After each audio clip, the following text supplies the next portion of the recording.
Assalamualaikum warahmatullahi wabarakatuh.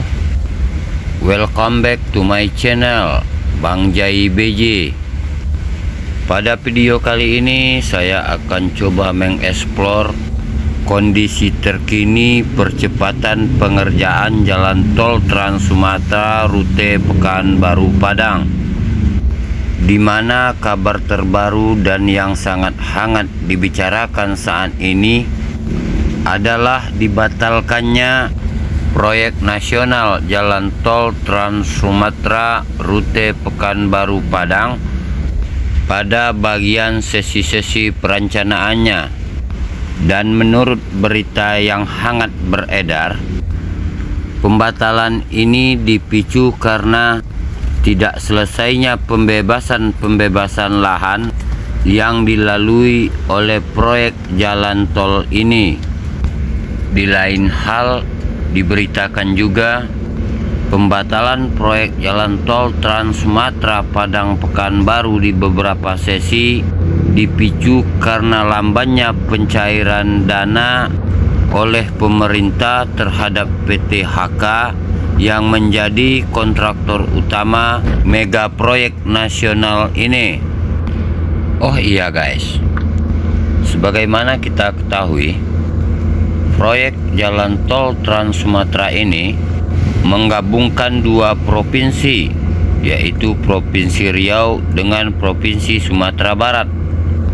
Dan untuk di Provinsi Riau sendiri, pembebasan lahan yang dilalui oleh lajur jalan tol ini juga tidak berjalan secara instan.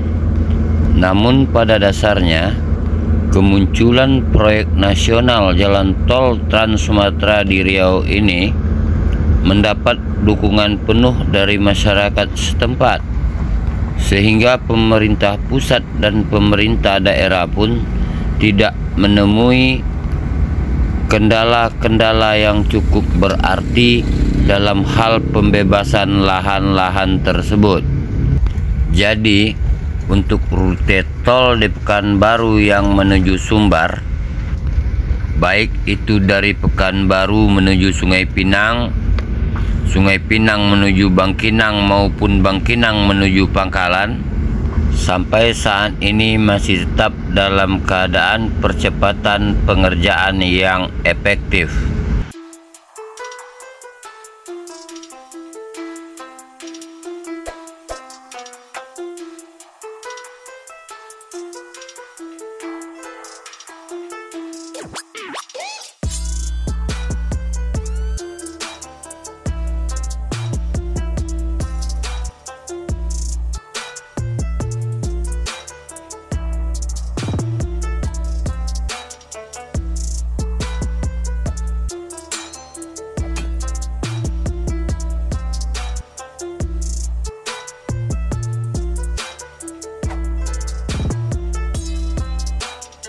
Sementara itu, proyek tol Trans Sumatera rute Pekanbaru Padang yang berada di wilayah Sumbar, yaitu dari Pangkalan menuju Secincin, dengan panjang ruas tol 114 km ini, yang dikabarkan mendapat penangguhan pengerjaan dari pemerintah pusat, menimbulkan fenomena tersendiri bagi petinggi-petinggi pemerintahan daerah Sumatera Barat.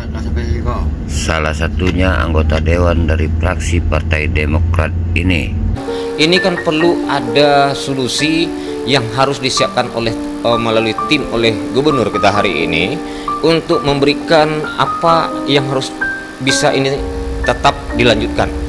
Kalau tidak, pemerintah pusat, pemerintah daerah Provinsi Sumatera Barat tidak bergerak, tentu ini akan menjadi kerugian besar bagi kita di Sumatera Barat. Ya, tinggal Pak Gubernur dengan ada surat itu harus segera, kapan perlu bentuk tim, karena Pak Kapolda sering mengungkapkan kalau masalah tol, Kapolda Sumatera Barat pasang badan, beliau berada di depan, jadi tidak boleh ada gangguan, ada permasalahan. Sementara itu, Ketua Kehormatan Kabin Sumatera Barat Asnawi Bahar mengatakan, kalau ini dibatalkan, kerugian kita akan berlipat ganda. Maka saya tentu berharap kepada pemerintah pusat untuk mempertimbangkan kembali, dan tokoh-tokoh yang ada juga berjuang bersama-sama agar penundaan ini tidak terlalu lama, apalagi kalau dibatalkan. Ini sebuah pukulan berat bagi pemerintah Sumatera Barat dan ujian yang juga menjadi sebuah prestise bagi gubernur dan wakil gubernur. Di zaman beliau proyek besar gagal. Ini sesuatu yang menurut saya perlu kita bincangkan bersama, kemampuan seperti apa yang dimiliki oleh bapak-bapak kita ini, sehingga dengan demikian proyek-proyek nasional seperti ini ke depan tidak akan batal lagi gitu. Oh iya guys, berbagai macam apresiasi tuayan pedas ini timbul karena seiring dengan munculnya surat pemberitahuan dari Menteri Pekerjaan Umum dan Pemukiman tentang adanya penangguhan pekerjaan jalur tol di beberapa daerah di daerah Sumatera, dan salah satunya di daerah Sumatera Barat ini.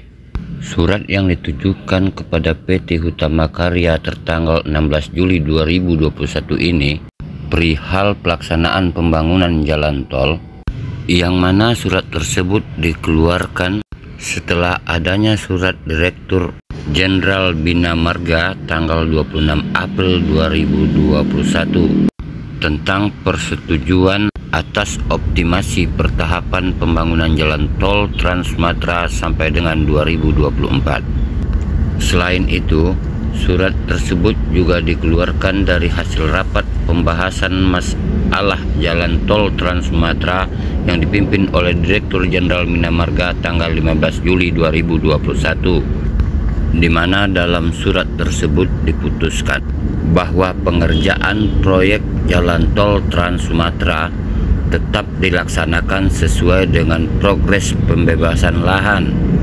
Namun untuk sesi Prabu Mulih Muara Enim sepanjang 54 km dan sesi Pangkalan Payakumbuh Cicicin lebih kurang 114 km untuk saat ini ditangguhkan. Sehingga dalam surat tersebut PT Hutama Karya diminta untuk memberikan tanggapan sehubungan dengan perubahan tersebut terhadap rencana teknik akhir.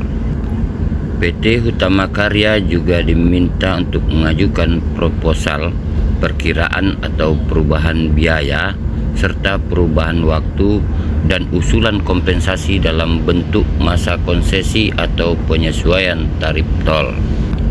Jadi itulah berita yang sebenarnya guys, berita yang sangat hangat dibicarakan. Jadi arti kata narasi diberhentikan, dibatalkan, dan ditangguhkan, kita sendiri yang bisa mentolerir dan mensinyalirnya guys. Oke guys, sampai di sini dulu video saya kali ini. Terima kasih telah menonton. Dukung terus channel Bang Jai BJ channel ini agar kami dapat memberikan informasi-informasi yang bermanfaat untuk Anda. Sekali lagi terima kasih dan wassalamualaikum warahmatullahi wabarakatuh.